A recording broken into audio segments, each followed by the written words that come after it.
Breaking tonight, Republican candidate Ben Carson unleashes a dramatic new message in the 2016 race for president as he launches a scathing critique of the Black Lives Matter movement, some of America's big city mayors, and the entire Democratic Party.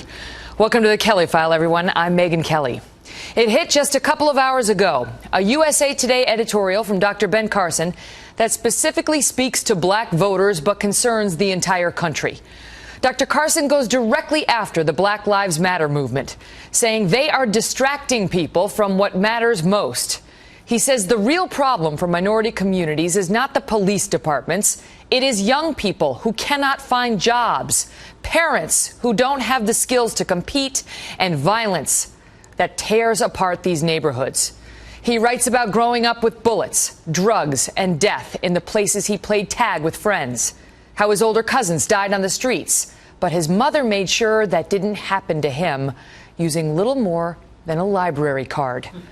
Dr. Carson issues his own call to action, telling folks if they want to march, they should, on local education boards to protest schools that have failed whole generations, on an entertainment industry that glamorizes black men as thugs and women as trash, on City Hall to ask how living behind 3 deadbolts is living in freedom, on crack houses before they tear them down, on Washington to ask about a war on poverty that left poverty winning and black communities losing, on Democrats to tell them black Americans don't want to be clothed and fed and housed by their government. They want their honor and dignity. And on the Republican Party to tell its members they have ignored black America for far too long. Dr. Ben Carson is a Republican candidate for president. Dr. Carson, thank you for being here. And whoa, thank you. Way to lay it out. I mean, we have been talking for months on this show about how some believe too few in the black community have turned and said, stop, don't act as victims and don't look squarely at the police. Start looking inward. It's not that you don't look at the police at all. It's not that there's no police brutality, but there is a major problem plaguing inner city America right now that in too many circles has been ignored.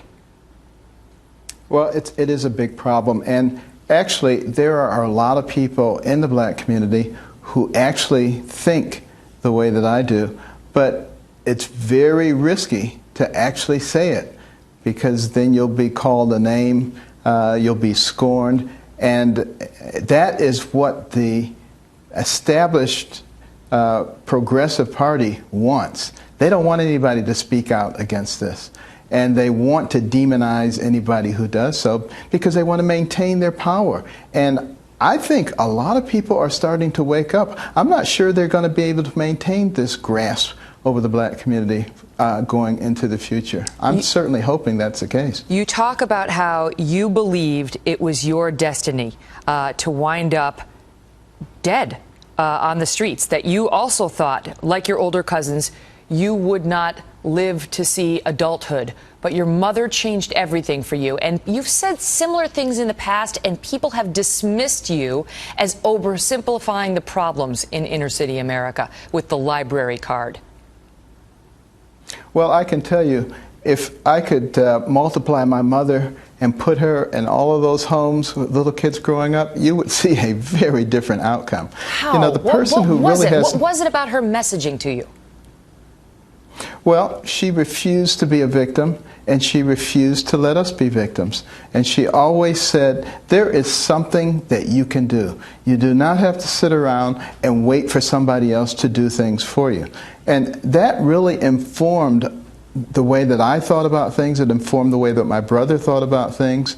And, you know, there were other people that I knew in the neighborhood whose parents were like that, who also turned out to be shining examples. It's not a fluke by any stretch of the imagination. You talk about the schools and how abysmally they have failed inner city America, saying the teachers' unions, their failures don't kill as quickly as a bullet, but they do kill as surely as one.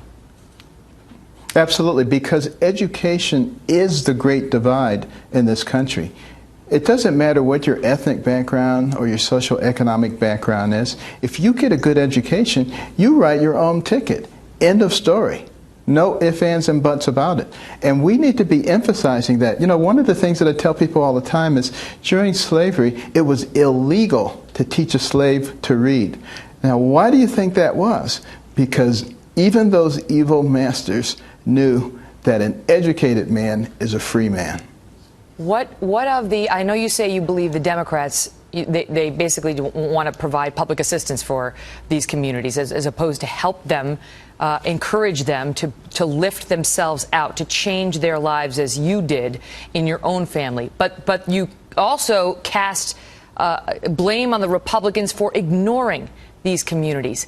Do you sense a real opportunity? I think this assumption by many is that black voters in inner city America are not going to vote for a Republican, even a black Republican doctor success story like yourself. Well, you know, I've had many black Democrats come up to me recently and say, "You make so much sense. I'm a Democrat, but I'm voting for you." I get that all the time. And I know that's exactly what the progressives are afraid of and don't want to hear. But at some point, people are going to start thinking about their own interest. And myself and a number of my Republican colleagues are very interested in putting together mechanisms that allow people to climb out of dependency and to become strong parts of the fabric of America. That's what we're working on. It doesn't do any good to pat people on the head and give them all the little things that they need so that they're satisfied in a state of dependency. That's exactly what we don't need. That's killing us. And I think people are waking up to that.